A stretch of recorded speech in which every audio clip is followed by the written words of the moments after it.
चंद्र जी, आप खुद, जयंत वरई जी, आकाश जी, आप सभी लोगों का बहुत बहुत धन्यवाद सर। आप लोगों ने मुझे ये अवसर दिया वापस से आज, क्योंकि आपने बताया था मुझे कि कोर स्टेप्स के बारे में हम लोग बातचीत कर रहे हैं यहाँ पर। तो मैं कोशिश करूँगा कि जो मुझे फिफ्थ पॉइंट दिया गया है, बी अ टीम प्लेयर, ये इसके साथ मैं जस्टिस कर सकूं, क्योंकि सभी लोग सिस्टम में हैं और सिस्टम में आने के बाद सभी लोगों का एक ही ऑब्जेक्टिव है। सर, ये मेरा स्क्रीन विजिबल है क्या, आप मुझे बताइएगा। Okay sir, okay, thank you so much. तो जितने भी लोग हैं यहाँ पर, सभी लोग टीम बनाना चाहते हैं, ग्रो करना चाहते हैं, और सभी लोगों का एक ही ऑब्जेक्टिव है कि हम एक बड़ी ऑर्गेनाइजेशन के रूप में स्थापित हों। और वैसे भी इस सिस्टम में आने के बाद हम सभी लोग एक छोटी मोटी संस्था नहीं, एक बहुत बड़े व्यापारिक दृष्टिकोण से अगर देखें तो हम लोग एक कॉरपोरेट हाउस बन गए हैं, और हम में से हर आदमी एक बहुत बड़ा कॉरपोरेट है, एक बहुत बड़ा टीम को लीड करने वाला है। तो हम लोग बिजनेस के पर्सपेक्टिव से आज इसे समझेंगे। मैं कोशिश करूंगा आपको कि जो रिस्पॉन्सिबिलिटी है, अकाउंटेबिलिटी और कंसिस्टेंसी, मैं इन तीनों के संदर्भ में आपसे बात करूंगा। और मैं आपको स्क्रीन की तरफ लेकर के चलता हूं। आप सभी लोग जुड़िए मुझसे।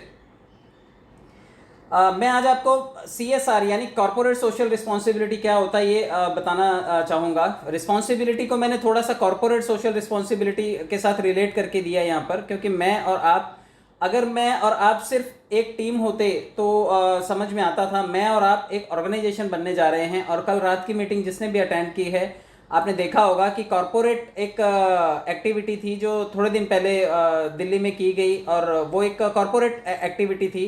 मतलब एक संस्था की तरफ से किया गया एक बहुत बड़ा मोटिवेशन आप उसे समझिए, या फिर एक ऐसा टीम वर्क और टुगेदरनेस किया गया था जिसने हम सभी लोगों के लिए एक अच्छा मैसेज भी दिया। और हम सभी लोग भविष्य में जाकर के एक कॉरपोरेट बनने वाले हैं। तो आज मैं आपको इसको एक दूसरे एंगल से समझाने की कोशिश करूंगा। जिम्मेदारी आप कैसी लेंगे, या कॉरपोरेट्स की क्या जिम्मेदारी होती है, क्योंकि मैं और आप बड़ी सी टीम का हिस्सा भी हैं, और बड़ी सी टीम बनाने वाले भी हैं, बड़ी सी टीम को लीड भी करेंगे। और जो एक साधारण आदमी पूरे जीवन भर में कमाता है, और हम सब लोग यहाँ पर कॉरपोरेट हाउस बन करके कैसे हजारों करोड़, या फिर पैसों की बात अगर हम ना भी करें तो भी एक अथाह संपत्ति के तौर पर हम कैसे विकसित होंगे और क्या रोल होंगे हमारे, मैं आपको आगे लेकर के चलता हूँ। आप लोग देखिए कि कॉर्पोरेट सोशल रिस्पॉन्सिबिलिटी में काफ़ी सारी रिस्पॉन्सिबिलिटीज आ जाती हैं। चाहे फिर आपको गोल अचीव करना हो, आपको जो भी रिसोर्सेज अवेलेबल हों उनके साथ मिल करके काम करना हो, लॉन्ग टर्म अचीवमेंट्स हों, चाहे वो टीम के साथ या अपने कॉर्पोरेट हाउस के साथ सिंसियरिटी बनानी हो, मार्केट स्टडी करनी हो, एथिक्स को फॉलो करना हो, या सिस्टम में सस्टेन रहना हो, तो आप ये सभी चीज़ों को जब तक जिम्मेदार नहीं बनेंगे, इसमें से चीज़ें मिस करते रहेंगे हम लोग। तो हमारी जिम्मेदारी बनती है कि हम सभी पॉइंट ऑफ व्यू ठीक से कवर करें। तो आगे बढ़ते हैं, मैं आपको समझाने की कोशिश करता हूं कि CSR की शुरुआत कैसे हुई है, ये रिस्पॉन्सिबिलिटी को आप कैसे समझेंगे। आप भारतीय संस्कृति का हम सभी अंग हैं, और CSR भी भारतीय जो संस्कृति है उसका बहुत पुराना हिस्सा है। रिस्पॉन्सिबिलिटीज़ की बात करें तो ये अवधारणा जो है ये मौर्यकालीन इतिहास में देखी गई थी। आपको मालूम है, सभी को मालूम है, हम लोगों ने हिस्ट्री पढ़ी है। एक समय हुआ करता था जब राजे रजवाड़ों का तो मौर्य वंश था उस टाइम पे, और इसके साथ साथ कौटिल्य वंश। तो यहाँ पर जो व्यापारिक दृष्टिकोण से जो भी चीज़ें होती थी, नैतिक प्रथाओं और सिद्धांतों पर जोर दिया जाता था। और हमारी जिम्मेदारी है कि अगर हम टीम को ऑपरेट करते हैं तो कुछ नैतिक जिम्मेदारियां होती हैं हमारी। तो प्राचीन काल में भी गरीबों और वंचितों के लिए दान के रूप में इस रिस्पॉन्सिबिलिटी को फॉलो किया जाता था। आप देखें कि भारतीय शास्त्रों में भी इसका काफ़ी कुछ जो है जिक्र मिलता है, जिसमें समाज के वंचित वर्ग, जो कमाई करने वाला वर्ग, अपनी कमाई उनसे साझा किया करता था। तो मैं और आप भी यहाँ पर अपनी टीम के साथ में इस सिस्टम में आने के बाद में बहुत कुछ साझा करते हैं। हम अपनी नॉलेज साझा करते हैं, हम अपने पैसे साझा करते हैं, हम अपनी ग्रोथ साझा करते हैं। तो भारत में चाहे वो एनिमल्स हो, चाहे वो समाज हो, चाहे वो वंचित वर्ग हो, व्यवसायिक और नागरिकों की जिम्मेदारी होती है, व्यवसायों और नागरिकों की जिम्मेदारी होती है कि उनके लिए एक छोटी सी भूमिका निभाई जाए और उनके लाइफस्टाइल को बेटर किया जाए। तो जिम्मेदारी हमारी इस सिस्टम में आने के बाद यही हो जाती है कि हमसे जुड़े हुए सभी लोगों के प्रति हमारी कुछ मॉरल रिस्पॉन्सिबिलिटीज़ हैं, कुछ नैतिक जिम्मेदारियां हैं, और हम उनको फॉलो करें। और भारत, आप जानते हैं सभी लोग कि हम लोग कृषि प्रधान देश हैं, और देश में जो है वो गांवों पर निर्भर है, और गांव जो है वो आत्मनिर्भर बने, इसके लिए काफ़ी सारे जो व्यापारी हैं, चाहे वो एक्चुअली कंट्रीब्यूट करते हैं। आप देखिएगा तो गाँव की जो डेवलपमेंट है, चाहे वो पर्याप्त रोजगार मिले, भोजन मिले, रहने के लिए शेल्टर मिले, कोई भी भूखा ना रहे, ये सभी चीज़ों का जो हिसाब किताब है बिजनेस हाउसेस देखते हैं, कॉरपोरेट हाउसेस देखते हैं। तो ये आप यूँ समझिए कि व्यवसायियों का जो है इन छोटे वर्गों को सपोर्ट करने का ये एक सिस्टम है, और इसी की वजह से जो है देश जो है वो तरक्की करता है, लोग तरक्की करते हैं। तो जिम्मेदारी लेने वाला जो काम है, ये अगर जिम्मेदारी ली जाती है तभी जाकर के वंचितों और पीड़ितों को सहायता मिल पाती है। तो हमारी टीम में भी कुछ ऐसा ही है कि हमारी टीम में जो भी थोड़े से कम पढ़े लिखे हैं, जिनका आईक्यू लेवल थोड़ा कम है, जिनके पास पैसों की थोड़ी किल्लत है, गेटअप जिनका थोड़ा सा गड़बड़ है, तो हमारी जिम्मेदारी बनती है कि हम उन लोगों के प्रति अपनी कुछ जिम्मेदारियां निभाएं। सीएसआर क्या है, आप इसको भी समझ लीजिए कि जो सोशल रिस्पॉन्सिबिलिटी है उसमें यही आता है कि अभी आपने देखा होगा कि जब कोरोना चल रहा है तो कोरोना में इस शब्द का बहुत ज़्यादा यूज़ हुआ है, सोशल रिस्पॉन्सिबिलिटी को बहुत ज़्यादा हाईलाइट किया गया है। आप यूँ देखिए कि टीवी पे कई बार, न्यूज़पेपर में कई बार हेडलाइंस आई हैं, और आपने सुना भी होगा, पढ़ा भी होगा कि रतन टाटा जी ने पीएम केयर्स फंड में इतने डोनेट किए। हमारा सिस्टम भी वैसे ही काम करता है, हमारे सिस्टम में भी क्राउड फंडिंग से पैसा आता है। क्राउड फंडिंग के बाद आने के बाद उस पैसों को सिस्टम जो है वो कैसे डिस्ट्रीब्यूट करता है, या सिस्टम से कैसे वो चीज़ें बंट जाती हैं, आप सभी लोगों ने देखा है। तो रतन टाटा जी ने जो पीएम केयर्स में करोड़ों का दान दिया, अंबानी ने फला करोड़ दान दिया, अदानी ने दान दिया, बिरला ने दान दिया, और कई बार सुना होगा आपने ये सब चीज़ें जब आई, और इसी की वजह से सरकार चली। इस लॉकडाउन में सरकार के पास भी सोर्स ऑफ इनकम क्या था? अगर ये सब रिस्पॉन्सिबिलिटी अपनी नहीं दिखाते, ये सब जिम्मेदारी नहीं दिखाते, जिस तरह से हमारे सिस्टम ने जिम्मेदारी दिखाई कि लॉकडाउन में भी लोगों के घरों में रोटी आती रही, उनको काम रहा, उनके पास पैसे जनरेट होकर के आते रहे, तो ये जो जिम्मेदारी निभाई सिस्टम ने, और इन कॉरपोरेट हाउसेज ने जो जिम्मेदारी निभाई, जिससे देश चला, और हमारे सिस्टम की वजह से हम सब लोगों का रोटी का जो चूल्हे की रोटी है वो चलती रही। तो इसमें आप देखिए सरकारी तिजोरी भी भरी, जहाँ से ये कॉरपोरेट हाउसेज ने जो फंड दिया, और ये सोशल रिस्पॉन्सिबिलिटी थी एक, जिसकी वजह से सभी लोगों को काफ़ी बहुत बड़ा सपोर्ट मिला, और सरकार को भी चलाने में काफ़ी हद तक मदद मिली। इवन इंडस्ट्रियल डेवलपमेंट के टाइम पे देखिए, क्योंकि हम कृषि प्रधान देश भी हैं, तो हमारे यहाँ पर औद्योगिकरण भी हुआ। जब उद्योग हाउसेज हैं जितने भी, चाहे मैंने नाम लिए जिनके, टाटा, बिरला, बाटा, गोदरेज, अडानी, सिंघानिया, बजाज, ये सभी उद्योगपति परिवार जो हैं, ये सब लोग खर्चा करते हैं इन सभी एक्टिविटीज़ के लिए। हमारे सिस्टम ने भी अभी दिल्ली में इतना सारा खर्चा किया। खर्चा किस लिए किया गया है, मैं इसका क्रक्स लास्ट में बताऊंगा आपको कि क्यों कॉरपोरेट हाउसेस खर्चा करते हैं। तो संगठन जो है जब ये खर्चा करते हैं, इवन महात्मा गांधी जी का भी एक कोट है जिसमें उन्होंने कहा था कि जब किसी के पास बहुत सारा पैसा आता है तो वो उस पैसे का मालिक, पूंजीपति ना रह करके वो उसका एक ट्रस्टी बन जाए, और ट्रस्टी के तौर पर उस ट्रस्ट का काम होता है कि जो भी दीनहीन लोग हैं या उस समुदाय को जो भी ज़रूरत है, आप सभी लोग रुपए, पैसे, धन दौलत से उसको सपोर्ट करें ताकि वो ग्रो हो सके। तो कल्चरल एक्टिविटीज़ में भी इसका बहुत बड़ा रोल होता है, जहाँ पर सोशल रिस्पॉन्सिबिलिटी की बात आती है। महात्मा गांधी जी की बात से सहमत हूँ मैं, क्योंकि आप देखिए कि जितने भी गुजरातीज, मारवाड़ीज, इनकी अपनी एक कम्युनिटी है, उनकी अपनी एक रिस्पॉन्सिबिलिटी है कि हम किसी भी आदमी को डाउन नहीं रहने देंगे, हम उसको ओवरकम करने के लिए, उसकी बिजनेस डेवलपमेंट के लिए, उसकी ग्रोथ के लिए हम लोग सपोर्ट सिस्टम एक क्रिएट करेंगे। और इसी तरह से आज ये विजय पंडित जी जो ऑपरेट कर रहे हैं, शरद चंद्र जी आकर के यहाँ पे निस्वार्थ हम लोगों को देने की कोशिश करते हैं जो नॉलेज है, ये एक रिस्पॉन्सिबिलिटी है। उनको किसी ने कहा नहीं है कि आपको ये करना है, लेकिन ये बीइंग ग्रोइंग पर्सन, ये हमारा मॉरल ड्यूटी बन जाता है कि हमें अपनी सोसाइटी को, जो हमसे जुड़े हुए हैं, हमें अपनी टीम को, जो हमारे डाउनलाइन में काम कर रहे हैं, हमारा फर्ज बनता है, हमारी ड्यूटी बनती है, नैतिक जिम्मेदारी बनती है कि हम उनकी डेवलपमेंट के लिए, उनके बेटरमेंट के लिए काम करें। गतिविधियां क्या होती हैं सोशल एक्टिविटीज़ में, आपको मैं ये बता दूं कि जब ये CSR या फिर आप इसे यूँ बोलिए, जो भी ये ऑर्गेनाइजेशन है जब ये सपोर्ट करती हैं, तो ये कितनी सारी चीज़ों को सपोर्ट कर रही हैं। और मैं और आप कहाँ स्टैंड करते हैं, मैं और आप अपने गिराबान में भी झाँक करके देखें कि क्या हम इसमें से कुछ भी कर रहे हैं। चाहे वो राष्ट्रीय धरोहर हो, कला संस्कृति या सुरक्षा की बात हो, इन सभी चीज़ों में, चाहे वो पुरानी हिस्टोरिकल इमारतें हों, इन सभी की सुरक्षा के लिए आप देखिए कि सरकार तो करती है, लेकिन ये कॉर्पोरेट हाउसेज भी फंड देते हैं कि एक काम कीजिए, ये हमारी तरफ से कंट्रीब्यूशन है और इसको आप इसमें लगाइए। मैं और आप कितना फंड अपनी टीम में दे रहे हैं उनके गेटअप को ठीक करने के लिए, उनके जीवन स्तर को सुधारने के लिए, या फिर उनको कौन सा स्किल सेट प्रोवाइड कर रहे हैं जिससे कि वो ग्रो हों।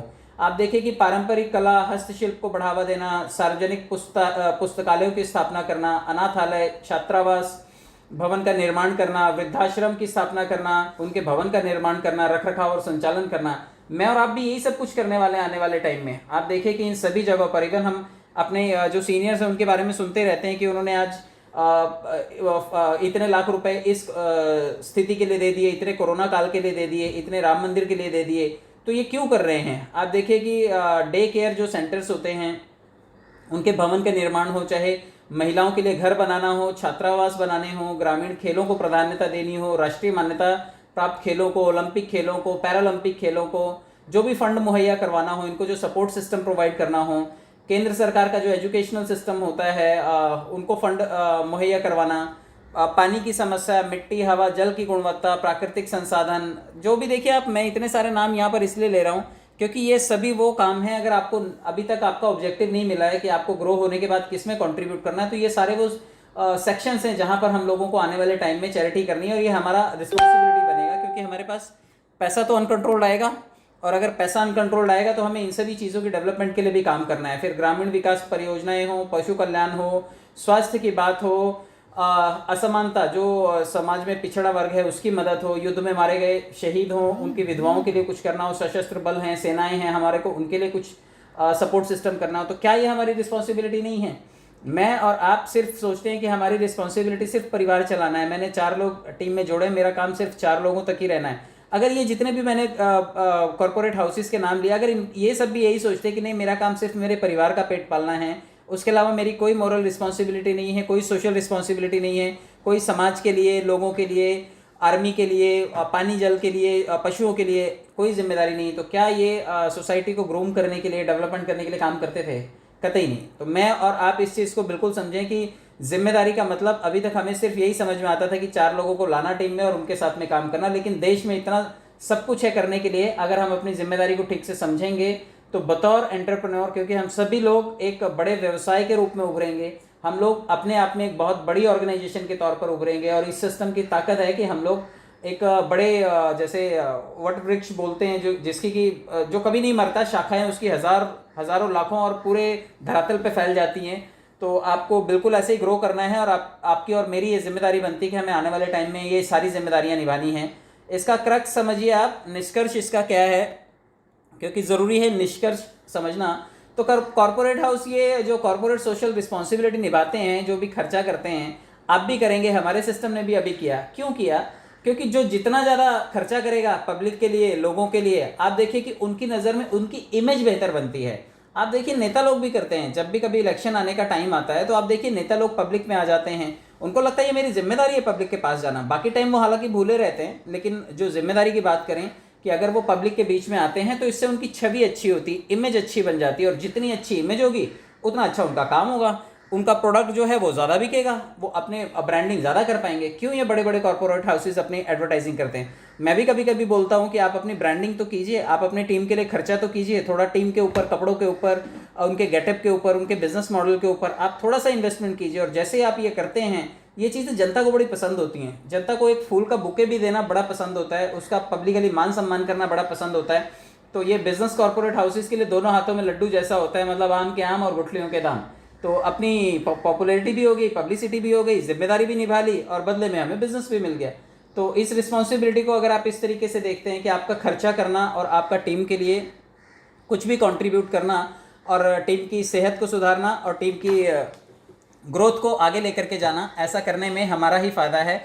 तो और ये हमारी रिस्पॉन्सिबिलिटी, जितने लोगों को भी लगता है कि ये लोगों की अपनी रिस्पॉन्सिबिलिटी है, मेरी मगजमारी नहीं है, तो फिर शायद टीम का स्ट्रक्चर आज अंबानी का भी हमारे जैसे ही होता, अडानी का भी और बिरला, टाटा, बाटा का भी हमारे जैसे ही होता। लेकिन उन्होंने अपनी जिम्मेदारी को एक बड़े व्यापक तौर पर विकसित किया और उन्होंने इस जिम्मेदारी को ठीक से निभाया, इसलिए आज जाकर के आज उनकी छवि भी अच्छी है और लोगों के वो लोग रोल मॉडल बन पाए और हमारे मुंह पर, ज़बान पर यही गिनती के नाम आते हैं, इसके अलावा कौन से नाम आते हैं। तो हमारी जिम्मेदारी बनती है कि हम डेवलपमेंट के लिए अपनी जिम्मेदारी को समझें और अपने सिस्टम में खुद को आगे की तरफ लेकर के जाएं। चलिए आगे बढ़ते हैं। मैं आपको समझाता हूँ कंसिस्टेंसी के बारे में। काफ़ी सारे लोग जो हैं वो इनकंसिस्टेंट होते हैं जीवन में। मैं आपको कंसिस्टेंसी के बारे में बताता हूँ कि फील्ड चाहे जो भी हो, आप कुछ भी करते हो, चाहे वो कितना ही आपको बचकाना लगता हो, नापसंद हो, लेकिन कंसिस्टेंसी की ताकत होती है कि अगर आप किसी चीज़ को करने लगे तो वो आपको उसमें सफलता दिला देती है। कंसिस्टेंसी का मतलब होता है स्थिरता। और ये भी बड़ी इंटरेस्टिंग बात है। कंसिस्टेंसी का जो उद्गम है, आप ये भी समझेंगे तो आज से 1500 साल पहले लैटिन भाषा में हुआ था। लैटिन भाषा जो है, आप देखिए कंसिस्टर और कॉन का मतलब है, इसका मतलब होता है सिस्टर, एक का मतलब होता है साथ, कंसिस्टर का मतलब होता है साथ, सिस्टर का मतलब होता है स्थिर रहना। तो दृढ़ रहना, आप यूँ समझिए कंसिस्टेंसी का मतलब ही है दृढ़ रहना। जितने लोग भी स्टेबल हैं या फिर लगातार किसी चीज़ में काम करते हैं, सफलता उनके कदम चूमती है। फिर छोटी से छोटी एक्टिविटी लीजिए, चाहे वो सुबह 4 बजे 5 बजे उठने की बात हो। जो कंसिस्टेंस हैं वही लोग सुबह उठ पाएंगे, जो लोग कंसिस्टेंसी दिखाते हैं वही लोग सुबह जाकर के एक्सरसाइज कर पाते हैं। कई लोग एक दिन जाते हैं और 4 दिन सोते हैं। तो ऐसी इनकंसिस्टेंसी से काम नहीं चलता, और टीम बिल्डिंग में तो ये कतई नहीं चलता। टीम बिल्डिंग में आपको टीम प्लेयर का रोल प्ले करना पड़ता है। मैं आपको बताता हूँ कि छोटा सा बदलाव अगर आप लाते हैं तो आपकी लाइफ में बहुत कुछ ट्रेमेंडस चेंजेस हो सकते हैं। आप देखिए कि जब कभी टीवी सीरियल आते हैं, आप हमेशा टीवी सीरियल्स को देखते हैं। टीवी सीरियल्स रोज़ एक ही वक्त पर क्यों आते हैं? अगर ये आज 12 बजे आए, कल 2 बजे आए, परसों 4 बजे आए, ये इनकन्सिस्टेंसी हो जाएगी। और ये इनकन्सिस्टेंसी की वजह से उसे क्राउड नहीं मिलेगा, उसका टीआरपी नहीं बढ़ेगा, लोग उसको देखने के लिए नहीं आएंगे। तो स्थिरता बहुत ज़रूरी है। एक छोटा सा टीवी सीरियल भी अपने नियत टाइम पे आता है। आप सुबह की 7 बजे वाली मीटिंग एक दिन 7 बजे शुरू हो, एक दिन 6 बजे शुरू हो जाए, किसी दिन 5 बजे शुरू हो जाए, किसी दिन 10 बजे शुरू हो जाए, तो ये इनकन्सिस्टेंसी होगी। ये इसका मतलब है कि लोगों का भरोसा खो देंगे हम। कंसिस्टेंसी भी लोगों में भरोसा लेकर के आती है कि भाई ये लोग कंसिस्टेंस हैं, इनके साथ जुड़ो, इनके साथ स्थिरता बनी रहेगी, हम सीखते रहेंगे, लगातार हमारे जीवन में बदलाव आता रहेगा। तो टाइम जो है वो अपने आप में आपको ग्रूम करवाता है। आपको मैं बताऊं कि अगर कंसिस्टेंसी के एग्जांपल की बात करें क्यों इतनी ताकतवर होती है, तो आप इसको यूं भी समझिए कि ये हमारी पूरी की पूरी आइडेंटिटी को शिफ्ट कर देती है। हमारा जो वजूद, जिसके बारे में हम सोचते हैं कि हम ऐसे हैं, हम वैसे हैं, तो ये आपके अंदर एक सुपर पावर जगाती है और आपका बिलीफ सिस्टम इतना तगड़ा हो जाता है कि आप कोई भी चीज़ कर पाते हैं। आप एक शराबी को ले लीजिए, मैं यहाँ पे एक शराबी का एग्जाम्पल दिया हुआ है, मैं वो समझाने की कोशिश करता हूँ कि जो अंकल 50 साल से कंसिस्टेंट हैं और शराब पीते हैं, आप उनके पास जाइए और उनको बोलिए कि अंकल आप शराब छोड़ दीजिए। आपको क्या लगता है, आप कहेंगे और वो आपकी बात मान लेंगे? उन्होंने इतना प्रैक्टिस किया इस चीज़ को, लगातार उस चीज़ को इतना अभ्यास किया है उन्होंने कि वो चाहेंगे भी तो नहीं छोड़ पाएंगे। उनकी आइडेंटिटी बन जाती है, उनके अंदर उनका वजूद बन जाता है कि भाई देखो मैं इसे छोड़ नहीं सकता। तो जब आप एक गलत आदत को लगातार अभ्यास करके आप पक्का कर सकते हैं, तो आप एक अच्छी आदत को भी तो पक्का कर सकते हैं। आप डिसिप्लिन्ड हो सकते हैं, आप अच्छे लर्नर बन सकते हैं, आप अच्छा कुछ स्टडी कर सकते हैं। तो ये सभी चीज़ें भी आपके व्यक्तित्व में आएंगी। जब एक शराबी अपने व्यक्तित्व को बदलने के लिए तैयार नहीं होता, उसको लगता है कि कुछ भी हो जाए, सुबह और शाम इतनी चाहिए, मतलब चाहिए। कई लोग तो बिना पानी के पी जाते हैं और इतनी पी जाते हैं आधे घंटे के अंदर अंदर कि एक खंबा खाली कर देते हैं वो लोग। तो ऐसा लगता है कि यार इतना कैसे कर डालते हैं। आप इसे यूँ ही समझिए कि कमाल कंसिस्टेंसी का है। उनका आइडेंटिटी शिफ्ट हो गया। अब वो शाम जैसे ही होती है, उनका लीवर वो जूस बनाना शुरू कर देता है, जिसकी वजह से उनको लगता है कि अब दारू नहीं मिली तो मैं मर जाऊंगा, और वो लगातार इस चीज़ पे लगे रहते हैं। और देखिए कि उनका लीवर डैमेज हो जाए, उनको चलता है, लेकिन वो दारू नहीं छोड़ पाते। कंसिस्टेंसी की बात है ये। तो जब कोई बुरी आदत लगातार अभ्यास से पक्की की जा सकती है, आपने सुना होगा वो स्टेटमेंट हम लोग बार बार बोलते हैं कि करत करत अभ्यास के जड़मति होत सुजान। तो जड़मति मतलब जो जड़ बुद्धि का भी आदमी होता है वो भी पक्का हो जाता है अगर किसी चीज़ का लगातार वो अभ्यास करता है। तो अगर एक शराबी इस चीज़ को प्रैक्टिस करके पक्का हो सकता है, उसकी आइडेंटिटी शिफ्ट कर सकता है, तो कोई भी अच्छा काम करके भी अपनी आइडेंटिटी को बना सकता है। तो चलिए इसके आगे भी मैं आपको ये बताता हूँ कि डिस्ट्रैक्शन जो होता है, वो distracted mind is an unhappy mind. जो भी नाखुश लोग हैं उनकी भी आइडेंटिटी होती है। कुछ लोग नेगेटिव बोलते हैं, उनकी आदत होती है, उनके सामने कितना भी अच्छा चीज़ का प्रेजेंटेशन हो जाए लेकिन वो लोग नेगेटिव भी बोलेंगे। उनका मुंह जब खुलेगा तो वो पॉजिटिव देख ही नहीं सकते। वो डिस्ट्रैक्टेड लोग हैं, बस अपनी एनर्जी और पूरे टैलेंट को वो घुसा देते हैं नेगेटिव चीज़ों को ढूंढने में। तो डिस्ट्रैक्टेड माइंड हमेशा नाखुश रहता है। उनको एनर्जी तभी मिलती है जब वो उनके साथ कुछ अच्छा हो ना, तो उनको लगता है नहीं यार कुछ अच्छा हो रहा है, इसका मतलब कुछ तो भी खराब है। जब तक खराब ना हो तो उनको अच्छा नहीं लगता। तो आपको ये भी देखना है कि डिस्ट्रैक्ट नहीं होना है, अच्छी चीज़ों को आपको फोकस करना है, कॉन्फिडेंट बने रहना है। आपको हैबिट्स को फॉर्म करने के लिए लगातार काम करना है। मैं आपको कंसिस्टेंसी का एक एग्जांपल और बताता हूँ कि अगर राइटर से किसी से पूछा जाएगा, आप कंसिस्टेंसी हमारे गति को मोमेंटम में लेकर के आती है। मोमेंटम का मतलब आप यूँ समझिए कि अगर कोई किताब लिखता है, कोई ब्लॉगर है, ब्लॉग लिखता है यूट्यूब पर, तो आप यूँ देखिए कि वो उसका मूड अच्छा है या ख़राब है, इससे कोई फ़र्क नहीं पड़ता। अभी जिस दिन आपका तबीयत बहुत ज़्यादा ख़राब है तब बात अलग है। लेकिन जो लोग एक्सरसाइज करते हैं, आप देखिए थोड़ी सी सर्दी होगी तो वो घर नहीं बैठ जाते, एक दिन पैर दुख गए तो वो घर नहीं बैठ जाते, वो लगातार उठते हैं और रोज़ सुबह नियम से जाते हैं। तब तो आजू बाजू पड़ोसी भी लोग कहते हैं कि यार ये बड़ा कंसिस्टेंट आदमी है, सर्दी गर्मी तूफान बरसात इसको कोई नहीं रोक सकता। छवि बनती है, एक आइडेंटिटी अलग से बनती है। तो यहाँ पर ये दिखाया हुआ देखिए कि अगर आप लिखना शुरू करते हैं तो आपके मूड से फ़र्क नहीं पड़ता कि आपका मूड कितना सही है कितना ख़राब है। लेकिन आप हो सकता है कि शुरुआत करें और आपने सोचा हो कि रोज़ मैं 200 शब्द लिखूंगा। अगर आप कोई किताब लिखने जा रहे हैं, आपने डिसाइड किया कि मैं 200 शब्द लिखूंगा, तो हफ्ते में 200 शब्द का मतलब है कि 7 दिनों में लगभग 1500 शब्द लिखने पड़ेंगे। उसे कम कर दीजिए, थोड़ा सा गोल अपना छोटा कर सकते हैं आप, क्योंकि छोटे गोल को अचीव करना आसान होता है। तो आप 1000 ही शब्द लिखिए, 15 मिनट का ही अभ्यास कीजिए रोज, लेकिन कीजिए। जितने लोगों को भी किताब पढ़ने में आलस आता है, किताब पढ़ते ही नींद आ जाती है, उतने लोग पहले कोई इंटरेस्टिंग किताब पढ़िए। क्यों बोरियत वाली किताब पढ़ते हैं? दिमाग का एक जो कंडीशनिंग होती है, उसको जो चीज़ अच्छी लगती है उसमें वो रस लेता है। कई बच्चे जो हैं जब वो बुक्स अपनी उठाते हैं तो उनका मुंह खुलने लगता है, उबासी आने लगती है।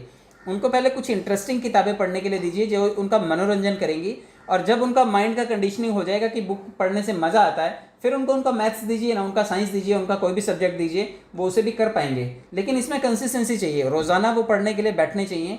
इसी तरह आप भी अगर रोज़ाना पढ़ने के लिए बैठते हैं तो 15 मिनट का अभ्यास आने वाले समय में आपको हो सकता है बहुत बड़ी टीम, बहुत बड़ी ऑर्गेनाइजेशन, बहुत बड़ा सिस्टम लीड करने का अवसर दे। तो कंसिस्टेंसी बहुत ज़रूरी है। आप अपने आप को कंसिस्टेंट बनाइए, और कंसिस्टेंसी में ज़रा सा कोई भी चीज़ सीखने को मिले तो आप यूँ समझिए कि हमारे लिए ब्रेक थ्रू होता है। छोटे छोटे ब्रेक थ्रू चाहिए होते हैं हमें, कि अगर ये चीज़ मुझे मिल जाए ना तो मेरी लाइफ में टर्निंग पॉइंट आ जाए। आप इसे यूँ समझिए कि अगर कोई गाना सीखना चाहता है, तो जब पहली बार गाएगा तो गले के वो स्वर ही नहीं खुलेंगे, वो चिल्ला चिल्ला करके उसका गला दुखने लगेगा। तो आपको अगर किसी को अच्छा स्वर सिखाना है, अच्छा गाना सिखाना है, तो उसे रोज़ाना किसी संगीतकार के पास भेजना पड़ेगा। कोई माउथ ऑर्गन सीखना चाहता है, कोई गिटार बजाना सीखना चाहता है, कोई क्रिकेट ही सीखना चाहता है, तो कंसिस्टेंसी की ज़रूरत पड़ेगी। तो टीम बिल्डिंग में तो ये चीज़ बहुत ज़रूरी है, क्योंकि आपको रोज़ाना नए लोगों से रूबरू होना है। तो अगर आप टीम बिल्डिंग के स्किल्स को नहीं सीख रहे हैं, उसको लगातार प्रैक्टिस नहीं कर रहे हैं, तो बिल्कुल जैसे नए गवैये का गाना गाते टाइम गला पक जाता है, गला दुखने लग जाता है, तो उसी तरह आपके साथ भी हालत होगी। लेकिन अगर आप इसको रोज़ाना प्रैक्टिस करते हैं तो ऑटोमेटिकली धीरे धीरे स्वर खुलने लगते हैं, सुरीला बन जाता है आदमी।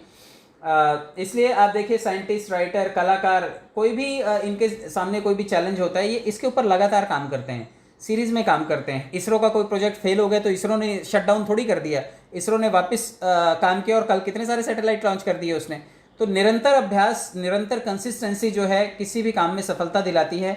जिसके भी बॉडी पे 6 पैक्स आते हैं, बॉडी मसल्स उसकी ग्रो हो जाती हैं, एक दिन का कमाल नहीं होता। मैं और आप एक ही दिन भागने जाएंगे तो दूसरे दिन पैर जो हैं वो खुलेंगे नहीं हमारे। तो भागने का भी एक प्रोसेस होता है कि धीरे धीरे करके दौड़िए। और कश्मीर से कन्याकुमारी तक दौड़ने वाले लोग हैं, तो आप देखिए कि बड़ी बड़ी मैराथन है, कश्मीर से कन्याकुमारी तक दौड़ने वाले लोग हैं, हमारे जैसे साधारण आदमी हैं, लेकिन कंसिस्टेंसी ने उनको सफल बनाया है। तो आप ये कंसिस्टेंसी जो मोमेंटम लेकर के आती है, उसी से सफलता मिलती है। तो आप कंसिस्टेंट बनिए, ये आपके जीवन में बहुत सारी सफलता दिलाएगा। मैं आपको अगले स्लाइड की तरफ लेकर के चलता हूँ, अकाउंटेबिलिटी। क्योंकि अकाउंटेबिलिटी जो है वो बहुत ज़रूरी है। आप क्या कर रहे हैं, क्या नहीं कर रहे हैं, इसका कोई तो भी मेजरिंग स्केल होगा। एक फीमेल अगर किचन में खाना पकाती है तो उसको पता होता है कि इस टाइम पे जाकर के खाना पक जाता है, इस टाइम पे जाकर के चावल पक जाते हैं। अकाउंटेबिलिटी है ये। अगर वो नहीं रखेगी इस चीज़ का हिसाब किताब तो गड़बड़ हो जाएगा, या तो चावल कच्चे रह जाएंगे या ओवर कुक्ड हो जाएंगे, पतीले में चिपक जाएंगे। तो आपको चीज़ों का ध्यान रखना है। क्या होती है अकाउंटेबिलिटी, मैं आपको समझाता हूँ। आप देखिए इसकी डेफिनेशन यहाँ पे दी हुई है कि accountability in the work place, किसी भी कार्य क्षेत्र में अकाउंटेबिलिटी का मतलब है कि all employees are responsible for their action, behaviour, performance and decision. जो भी आपके कार्य क्षेत्र में जो भी चीज़ें होती हैं आपके वर्क प्लेस पे, हर आदमी अपने एक्शंस के लिए, अपने व्यवहार के लिए, अपनी परफॉर्मेंस, जो प्रोडक्टिविटी आप देते हैं कि आप कितना काम कर रहे हैं, कितने लोगों को टीम में जोड़ रहे हैं, कितना प्रोडक्शन निकाल रहे हैं, और डिसीजन मेकिंग, ये सभी चीज़ों के लिए हर आदमी जिम्मेदार होता है। कोई भी सीनियर आकर के या कोई भी जूनियर आकर के किसी पे बिल नहीं फाड़ सकता कि भाई तेरी वजह से हो गया, तेरी वजह से हो गया। फिर आप टीम प्लेयर नहीं है, आप अकाउंटेबल नहीं है। अकाउंटेबिलिटी का मतलब है कि हर आदमी का पूरा पूरा जिम्मेदारी हो इन चारों लेवल्स पे। कमिटमेंट को बढ़ाता है लोगों के बीच में, मोरल बूस्ट करता है लोगों का। ये अगर आप अकाउंटेबल हैं, आप कोई चीज़ डिसाइड करते हैं, तो लोगों की परफॉर्मेंस जब इंप्रूव होती है, लोगों का विश्वास आपके ऊपर बढ़ता है, और एम्प्लॉयज़ जो हैं मोरली अगर बूस्ट होते हैं तो वो किसी भी चीज़ को, किसी भी गोल को अचीव कर सकते हैं। अपने एम्प्लॉयज़ का, अपने स्टाफ का, अपनी टीम का, आपका काम है मॉर्निंग में मोरल बूस्ट करना। आज विक्ट्री स्कूल जो है, विक्ट्री स्कूल अपनी मॉरल ड्यूटी समझता है कि भाई मैं रोज़ सुबह 7 बजे हाजिर हूँ। जयंत बरई जी चाहते हैं, विजय पंडित जी चाहते हैं, शरद चंद्र जी चाहते हैं कि भाई हम लोग रोज़ सुबह सुबह आएंगे, ताकि ये हमारी नैतिक जिम्मेदारी है, ताकि हम अकाउंटेबल रहें, लोगों का विश्वास हमारे प्रति बढ़े और लोग डट के काम करें। तो लोगों का मोरल बूस्ट करने का भी एक बहुत बड़ा तरीका होता है। अकाउंटेबिलिटी जो है कई सारी जगह पर लैकिंग होती है, लेकिन मैं आपको बता दूं कि हर आदमी जिम्मेदारी लेता नहीं है। हर आदमी अगर जिम्मेदारी ले ले तो चमत्कार हो जाए। क्यों? लैकिंग की वजह से क्या क्या नुकसान होंगे आप इसको समझिए कि लैक ऑफ अकाउंटेबिलिटी का मतलब है कि अगर आप जिम्मेदारियों को लाइटली लेंगे तो क्या क्या नुकसान होगा। आप देखिए कि एक तो टीम का मोरल जो है वो कभी बूस्ट नहीं होगा। काफ़ी सारे लोगों को आपने सुना होगा कि मेरे पास 3000 लोगों की टीम है, मेरे पास 300 लोगों की टीम है, लेकिन इनके कान पे जूं तक नहीं रेंगती, मैं कुछ भी बोलता हूँ ये लोग काम ही नहीं करते। तो आप अकाउंटेबल नहीं है, सरकार आपकी वजह से आपकी टीम चार्ज नहीं होती। आप देखिए ना, लोग तो उपद्रव करने को तैयार हो जाते हैं। लीडर एक बार आवाज़ उठा दे कि भाई यहाँ पर जाना है, ये बंद करना है, ऐसा चक्का जाम करना है, ये करना है, वो करना है, गलत काम के लिए लोग लोगों को मोटिवेट कर लेते हैं। तो मैं और आप ऐसा बोलते हैं कि यार मेरे लोग तो मेरी सुनते ही नहीं। तो फिर तो ये तो वही हो गया कि मतलब आपका बंदर है लेकिन आप मदारी होने के बाद भी आप उसको नचा ही नहीं पाते हैं। आपके हाथ में जो पावर है कि आपका बंदर है तो आपके पास ही डमरू है, आपके पास ही छड़ी है, आपका ही सिखाया हुआ ट्रेंड किया वो आदमी है, क्यों नहीं काम कर रहा? या तो आप अकाउंटेबल नहीं है क्योंकि आप इसे जिम्मेदारी नहीं समझते, आपको लगता है आपका सीनियर आकर के सिखाएगा। ऐसा नहीं है। टीम का मोरल बूस्ट करने के लिए अगर आपको चाहिए कि आपकी टीम का मोरल बूस्ट रहे तो आपको अपने अंदर से अकाउंटेबिलिटी जनरेट करनी पड़ेगी, आपको जिम्मेदारी लेनी पड़ेगी। और अगर आप नहीं ले रहे हैं तो टीम का मोरल डाउन रहेगा। जो प्रायोरिटीज़ होती हैं अक्रॉस द टीम, जो प्राधान्यता होती है कि टीम में आपको पहले क्या करना है। कई लोगों का काम होता है कि बस आईडी लग गया उसके बाद मुंह मत दिखाना, तू जा और अपना जो कर सकता है कर। ऐसा नहीं होता। आपकी प्रायोरिटी है कि जब तक एक आदमी सीख नहीं जाता, आप देखिए कि जिम में कोच मिलता है, वो जो पर्सनल ट्रेनर मिलता है, वो तब तक पीछे खड़ा रहता है जब तक आप पूरा वर्कआउट कंप्लीट नहीं कर लेते। टीचर मिली होती है क्लास में कि वो तब तक रहती है जब तक उसका सेशन समाप्त नहीं हो जाता। तो रोल होता है इनका। आपका क्या रोल है? आपने सिर्फ 2250 रुपये लिए, उसमें से 1200 रुपये आपको मिल गया, आपका रोल खत्म हो गया। यही थी प्रायोरिटी आपकी एक आदमी के प्रति। आप यूँ समझिए कि आपकी प्रायोरिटी है कि वो आदमी जब तक बैटिंग नहीं सीख जाता, वो आदमी जब तक जाकर के लोगों को कन्विंस करना नहीं सीख जाता, लोगों को हैंडल करना नहीं सीख जाता, नए लोगों को जोड़ना सीख नहीं जाता, तब तक हमारी ड्यूटी बनती है कि हम उसके स्किल सेट को इम्प्रूव करें, हम उसके कम्युनिकेशन को इम्प्रूव करें, हम उसके बॉडी लैंग्वेज को इम्प्रूव करें, हम उसके कॉन्फिडेंस को बढ़ाएं, उसके व्यक्तित्व में जो भी त्रुटियां हैं हम उन सभी चीज़ को दूर करें। अगर टीम के प्रति, पूरी टीम के प्रति अगर हमारी ये ड्यूटी बनती है और हम इसको समझते हैं तो हम अकाउंटेबल हैं, तो हमारी टीम ग्रो करेगी। और अगर आप इसे नहीं समझते हैं तो टीम की ग्रोथ का तो फिर भूल जाइए, क्योंकि आप कुछ कर ही नहीं रहे। आप सोच रहे हैं हलवा मिल जाए मुफ्त में, करना कुछ ना पड़े। तो ऐसा नहीं होगा। जितने भी सीनियर हैं और जितने भी एंटरप्रेन्योर्स हैं, और हम सभी हैं सीनियर और एंटरप्रेन्योर्स, क्योंकि हम सभी की डाउनलाइन में लोग आएंगे और ग्रो होंगे, हम सभी को प्रायोरिटी पर रखना है कि पहले पीपल, वही आपकी टीम बनाएंगे, वही आपके लिए नए क्लाइंट्स लेकर के आएंगे, वही आपको बिजनेस देने वाले हैं। आप देखिए कि एम्प्लॉयज़ बिकम लेस एंगेज्ड, लोग काम में ध्यान कम देते हैं। आप देखिए कि आईडीज हम बड़ी सारी ओपन करते हैं, लोग हम बड़े सारे सिस्टम में लेकर के आते हैं, लेकिन लोग काम ही नहीं करना पसंद करते, एंगेज ही नहीं होते। उनके बाकी काम दिखाई देते रहते हैं उनको, क्योंकि आपने भी अपने काम को सेकेंडरी रखा हुआ है। आप देखिए, मैं कई बार ये बोलता हूँ कि बात करते करते आप देखिए बीच में ही फ़ोन उठा लेते हैं। यहाँ पे 1000 लोग बैठे हैं, आप किसी को रिप्रेजेंट कर रहे हैं, बातचीत कर रहे हैं, अचानक से आप 1000 लोगों को होल्ड पे डाल देते हैं कि चलो ठीक है 2 मिनट रुकिए आप, मैं ज़रा पहले फ़ोन निपटा करके आता हूँ। तो ये तो वही बात होगी कि डॉक्टर ऑपरेशन कर रहा है और ऑपरेशन करते टाइम उसने पेट वेट फाड़ दिया है और उसके बाद कहता है यार रुक जाओ ज़रा मैं चाय पी करके आता हूँ, खुला रहने तो, पेट खोल तो दिए ही है। तो आपको ऐसा नहीं करना है। लोग एंगेज होंगे तब जब आप उस काम में एंगेज होंगे। 100% आपकी एंगेजमेंट बहुत ज़रूरी है। अगर आप सिस्टम के साथ एंगेज हैं, लोगों के साथ एंगेज हैं, तो आपके लोग भी आपके साथ, आपके स्टाफ वाले, आपकी टीम वाले भी आपके साथ एंगेज होकर के काम को अच्छे तौर तरीके से करेंगे। द टीम और individual is not meeting goals. और अगर ऐसे ही रहा ना तो चाहे टीम हो चाहे आप हों, अगर आप अकाउंटेबल नहीं हैं, आप जिम्मेदारी नहीं लेते हैं, आप कोई मापदंड नहीं रखते हैं, तो ना तो आप अकेले और ना ही टीम कहीं पर भी नहीं पहुंचते हैं। वो फिर गोल में झोल ही होता है, कहीं कोई नहीं पहुंचता, कोई अचीवमेंट नहीं होती। और जिन्होंने गोल रखा है, अकाउंटेबल हैं, आप देखिए उनकी टीम में कई सारे क्वाड्स बन रहे हैं, लगातार उनके टीम में लोग ग्रो हो रहे हैं, लगातार उनका टीम का साइज ग्रो हो रहा है। तो अकाउंटेबिलिटी चाहिए टीम को जिताने के लिए भी, और आपको अपने काम को और अपने गोल्स को अचीव करने के लिए भी आपको अकाउंटेबल होना पड़ेगा। लो लेवल्स ऑफ ट्रस्ट, आप देखिए कि आपकी टीम का अगर विश्वास कम है आपके ऊपर या टीम के ऊपर या फिर सिस्टम के ऊपर, तो कहीं ना कहीं ये अकाउंटेबिलिटी की कमी है। आप जिम्मेदारी नहीं लेते हैं, आप अकाउंटेबल नहीं मानते अपने आप को कि भाई इन सब चीज़ों के लिए रिस्पॉन्सिबल मैं हूँ। इसी वजह से आपकी टीम जो है उसका विश्वास कम है, और हाई टर्नओवर जो होता है वो भी मुश्किल होता है। जिस टीम में अकाउंटेबल लोग कम होते हैं, जिम्मेदारी लेने वाले लोग कम होते हैं, उस टीम का टर्नओवर हमेशा कम रहता है। एक दूसरे के ऊपर धकेलने वाला काम बहुत रहता है। वो एक दूसरे के ऊपर टालम टोल करेंगे, धकेलते रहेंगे कि भाई तुझे करना चाहिए था, तू क्यों नहीं करके आया, और तू बता जहाँ होगा वहीं मैं चलूँगा। तो ये सब जितनी भी अलुल जुलुल की बातें हैं, ये हाई टर्नओवर को करने से रोकती हैं। अगर आप चाहते हैं कि एक स्वर में आप कोई भी चीज़ बोलें और आपकी वो चीज़ें अचीव हों, तो आपको सबको मिल करके हाई टर्नओवर के लिए भी आपको अकाउंटेबल होना पड़ेगा। तो ये तो था कि कमी की वजह से क्या क्या हो सकता है। अब मैं आपको बताता हूँ कि अगर आप अकाउंटेबल हैं तो आप क्या क्या चीज़ें अपनी टीम में गेन कर सकते हैं। अकाउंटेबिलिटी का मतलब है कि अगर आप अकाउंटेबल हैं तो लीड बाय एग्जांपल बनिए and hold yourself accountable first. आप खुद को जिम्मेदार समझिए सबसे पहले। जितने लोगों को भी लगता है कि वो अपनी टीम में बहुत कुछ बढ़िया करना चाहते हैं तो उनको खुद जिम्मेदारी लेनी पड़ेगी। आप किसी के ऊपर किसी के नाम का बिल फाड़ करके काम नहीं चला सकते, एक दूसरे के ऊपर धकेल करके काम नहीं चला सकते कि इसकी वजह से हुआ, इसकी वजह से हुआ। जिम्मेदारी हमारी है, परिवार हमारा है, टीम हमारी है, देश हमारा है, तो जिम्मेदारी भी तो हमारी हुई, अकाउंटेबल हम ही हुए ना। हम किसी के ऊपर क्यों आरोप प्रत्यारोप करते हैं कि नहीं इसकी वजह से ऐसा हो गया। अरे भाई पढ़ाई आप नहीं करते हो, विषम परिस्थितियों में पढ़ने वाले अंबेडकर जी भी तो थे, और देश के पता नहीं कितने कितने ऐसे लोग हैं जिन्होंने देश में या लाल बहादुर शास्त्री जी भी तो हैं। आपने देखा होगा कि पास्ट की जितनी भी हिस्ट्रीज हम पढ़ते हैं उसमें उन्होंने अपनी जिम्मेदारी ली और अपने लेवल पर चीज़ों को ग्रूम किया और देश के बड़े बड़े पदों पर पहुंचे। इस सिस्टम में भी बड़े पदों पर पहुंचा जा सकता है आप अगर अपने आप को जिम्मेदार मानते हैं तो। आपके लिए कोई और कैसे लड़ने आएगा। ये तो वही बात होगी कि किसी को वजन को कम करना है और वो कह रहा है तू मेरे से 5,000 रुपये ले ले, जा एक्सरसाइज भी कर ले तो मेरा वजन कम हो जाएगा। ऐसा हो सकता है क्या। आपको जिम्मेदारी लेनी पड़ेगी, पेट आपका ज़्यादा है, भागना आपको पड़ेगा। आप भागना नहीं चाहते, आप सोच रहे हैं कि उसकी जगह मैं किसी आदमी को हायर कर लूँ, वो आदमी भागेगा और वजन मेरा कम हो जाएगा। तो ये अकाउंटेबिलिटी वाली बात ही नहीं हुई। आपको वजन कम करना है तो आपको दौड़ना पड़ेगा, आपको कोई चीज़ सीखनी है तो आपको लर्न करनी पड़ेगी। आपके हिस्से का दर्द कोई नहीं ले सकता, तो आपको अपने आप को अकाउंटेबल बनाना पड़ेगा और लीड बाय एग्जाम्पल बनना पड़ेगा। गांधी जी की भी एक स्टोरी है ना कि जब वो शक्कर खाने के किसी को सलाह छोड़ने की सलाह देते हैं तो सबसे पहले वो खुद शक्कर खाना छोड़ते हैं, उसके बाद वो किसी को एडवाइस करते थे। तो आपको ये देखना है कि किसी चीज़ की सलाह आप कब दे रहे हो, जब आप खुद उस चीज़ को फॉलो कर रहे हो। जितने लोग भी एक आईडी की हिमायत करते हैं यहाँ पर आकर के, मैंने कई बार नॉक किया है कि बहुत सारे लोग आकर के प्रवचन देते हैं यहाँ पर कि एक आईडी पे काम करो, एक आईडी पे काम करो। ठीक है, एक आईडी पे काम करना है। अगर आप उनसे क्रॉस क्वेश्चन पूछेंगे कि सर आपकी कितनी आईडी है, तो बोलेंगे 300 आईडी है मेरी, तो पर तू एक आईडी पे काम कर। कई बार ये सेल्फिशनेस वाली बात भी हो जाती है। हो सकता है आपके परिवार में आप और आपके 2-3 बच्चे हों और वाइफ हो, माता पिता भी हों।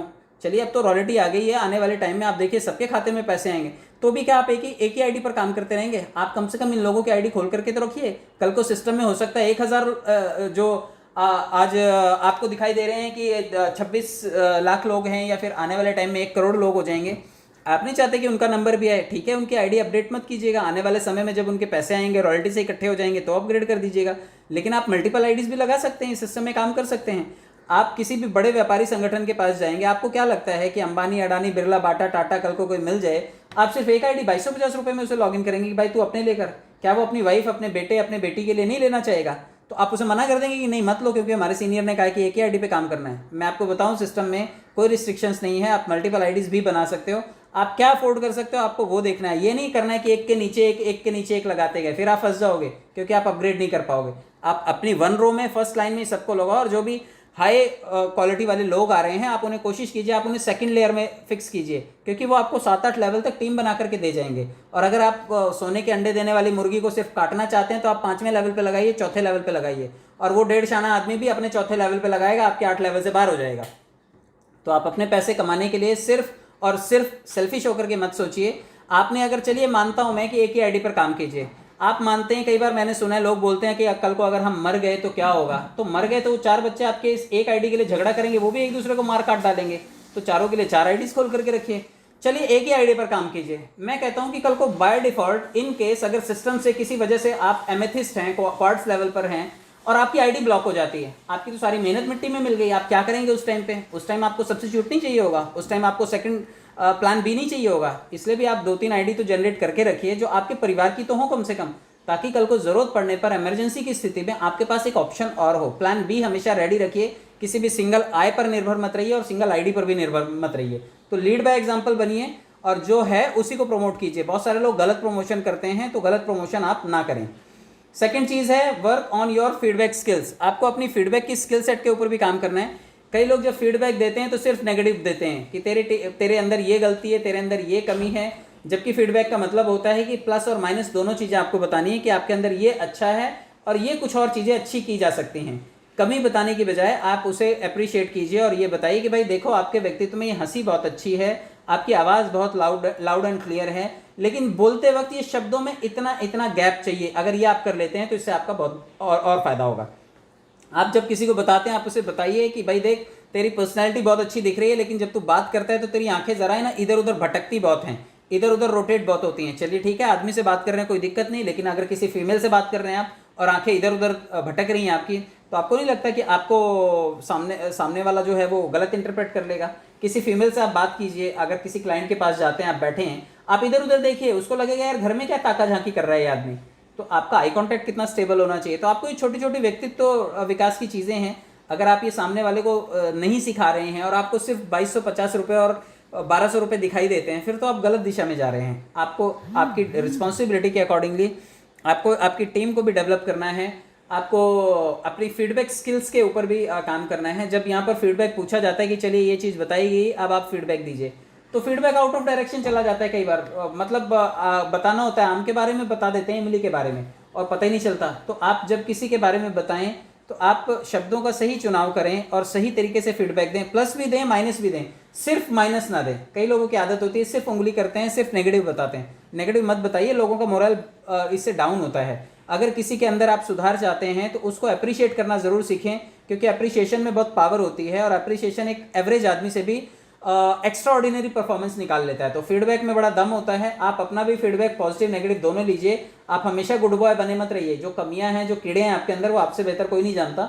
आप अपना भी फीडबैक ठीक से लेकर के आप उन कीड़ों को दूर कीजिए, क्योंकि व्यक्तित्व में सबके खामी होती है, और हमसे अच्छा हमारे व्यक्तित्व को कोई नहीं जानता, ना हमारे पेरेंट्स, ना हमारे गुरु, ना दोस्त, ना सगे संबंधी, कोई नहीं जानता हम कितने अंदर से करप्ट हैं, कितने कमीनापन है हमारे अंदर, कितना हम हिपोक्रेट हैं, ढोंगी हैं, कितना दोगली बातें करते हैं, ये हमसे बेहतर कोई नहीं जानता। और अगर व्यक्तित्व में ये सभी चीज़ें हैं तो राइट फीडबैक लेकर के इन एक एक कीड़ों को आपको दूर करना चाहिए और इनका पक्का ट्रीटमेंट करना चाहिए। कंसिस्टेंसी इसका इलाज है और राइट फीडबैक इसका इलाज है। आगे बढ़ते हैं। Keep track on your commitments. आप देखिए, commitment and hold each other accountable. देखिए, एक तो ये है कि आपको ये चीज़ का ध्यान रखना है कि आप जो कमिटमेंट कर रहे हैं, keep track on your commitments and hold each other responsible. आपको अपने कमिटमेंट पे भी ध्यान रखना है और हर किसी को जिम्मेदार बनाना है। ये नहीं कि सारी जिम्मेदारी का ठीकरा आप अपने सर पे फोड़ लो कि यार ये हाँ मेरे को मालूम है मेरी वजह से हो गया। आप क्यों भैया लकीर के फकीर बन रहे हो? सारी की सारी ठेकेदारी आप ले लोगे तो सामने वाला तो चौड़ा होकर के घूमेगा कि मेरे को तो कुछ करना ही नहीं है। यही जिम्मेदार आदमी है, यही बेवकूफ़ आदमी है। अकाउंटेबिलिटी का मतलब है कि आप including your team is every person is responsible for growth and failure. आप अपनी टीम को उसमें शामिल ज़रूर कीजिए, और अगर आप अपने कमिटमेंट्स को पूरा नहीं कर पा रहे हैं तो हम सभी एक दूसरे को उत्तरदायी ठहराएं कि भाई ये चीज़, ये गोल हमारी वजह से नहीं अचीव हो पाया, आपकी वजह से अचीव नहीं हो पाया। आप सारा ब्लेम खुद मत लीजिए, विक्टिम कार्ड मत खेलिए। कई लोगों को आदत होती है वो विक्टिम कार्ड खेलते हैं, वो अपने आप को बेचारा बेबस, हाँ मुझे मालूम है मेरी वजह से ही ऐसा हो रहा है, मेरी वजह से ही झगड़ा हो रहा है, मेरी वजह से ही पनौती आ रही, मेरी वजह से। भाई तेरी वजह से आ रही है तो तू ठीक कर ले। और अगर टीम में हो आप तो टीम की भी जिम्मेदारी बनती है कि ये डेवलपमेंट जो है वो मिलकर के आप करें। तो एक दूसरे को आप जब तक जिम्मेदार नहीं बनाएंगे तब तक जो है जो ग्रोथ है वो मुश्किल होगी। तो अकाउंटेबल सिर्फ एक आदमी होगा तो काम नहीं चलेगा। अकाउंटेबिलिटी का मतलब है कि हर आदमी अपनी अपनी जिम्मेदारी लेगा और हर आदमी जिम्मेदारी लेने के साथ ग्रो भी करेगा। तो कमिटमेंट्स को फुलफिल करने के लिए हम एक दूसरे को अकाउंटेबल बनाएं। Build a culture of accountability in your team. और जिम्मेदारी लेने वाला कल्चर जो है हमें अपनी टीम में बनाना है। तो जितने लोग भी अभी तक ये कल्चर अपनी टीम में बना नहीं पाए हैं और बिल फाड़ देते हैं किसी एक आदमी के ऊपर, कोई जो सॉफ्ट टारगेट होता है उसको बेचारे को टारगेट कर लेते हैं कि हाँ तेरी वजह से ये सब कुछ हो गया। क्रिकेट में आपने देखा है कि क्रिकेट में जब भी लास्ट में मैच जीतने या हारने के बाद आते हैं तो जिम्मेदारी ली जाती है कि हाँ हमारी टीम अच्छा खेली, हमारी टीम की ये कमियां थी, मैं भी जिम्मेदार था, हमारी टीम भी जिम्मेदार थी, और इस वजह से हम जीते भी, इस वजह से हम हारे भी। किसी एक आदमी के ऊपर नहीं बोल देते कि यार इसने बॉलिंग बहुत खराब की, इस बेवकूफ़ की वजह से हम लोग मैच हार गए। नहीं, टीम प्लेयर होने का मतलब है आपको टीम में ये कल्चर डेवलप करना है कि आप सभी लोग अकाउंटेबल हैं, और जब आप सभी लोग मिल करके इस चीज़ की जिम्मेदारी लेंगे तो कोई भी गोल अचीव होगा। हमारी टीम का साइज आने वाले समय में बड़ा होने वाला है, हमारे सिस्टम में हमारी ग्रोथ होने वाली है, फाइनेंशियली भी हम लोग ग्रोथ करेंगे और दुनिया भर के पैसे आने वाले हैं। तो आप अपनी टीम में भी ये कल्चर बनाइए कि ये जिम्मेदारी, चाहे वो पैसा बचाने की हो, चाहे नई चीज़ें सीखने की हो, चाहे टीम को ग्रोथ करवाने की हो, चाहे एक दूसरे को टीच करने की बारी हो, हम सभी लोगों को ये जिम्मेदारी लेनी है। और अगर मिल करके हम काम करेंगे और सभी लोग जिम्मेदारी लेंगे तो आने वाले भविष्य में हम लोग एक बहुत बड़ी अचीवमेंट की तरफ बढ़ रहे हैं। जिस तरह से सिस्टम ने आगाज़ किया कि थोड़े दिन पहले आपने देखा कि एक टुगेदरनेस वाली एक छोटी सी इवेंट हमने देखी, तो सबका 10 ग्राम खून बढ़ गया कि यार कितनी अच्छी बात है। टीम को ग्रूम करवाने के लिए हमारा सिस्टम कितना कुछ इनिशिएटिव ले रहा है, लाखों रुपए खर्चा किए गए ताकि आप सभी तक, हम सभी तक ये मैसेज पहुंचे कि देखिए आपकी टीम ग्रो कर रही है और टीम के कुछ मुट्ठी भर लीडर्स आकर के आपका प्रतिनिधित्व कर रहे हैं, आप भी ग्रो करिए, हम आपको पूरी पूरी मदद करेंगे। तो ये टीम कल्चर हमें बनाना है। अगर हमारी टीम के अगुआ लोग, लीडर लोग हमारे लिए कुछ इनिशिएटिव ले रहे हैं, तो बतौर जूनियर ये हमारी भी जिम्मेदारी बनती है कि हम भी अपनी टीम के लिए बहुत अच्छा काम करें और अपनी टीम के साथ साथ सोसाइटी, समाज, देश, इन सभी चीज़ों के लिए हम लोग कंट्रीब्यूशन करें। बहुत बहुत धन्यवाद आप सभी लोगों का, आप सब लोगों ने समय दिया। Thank you so much.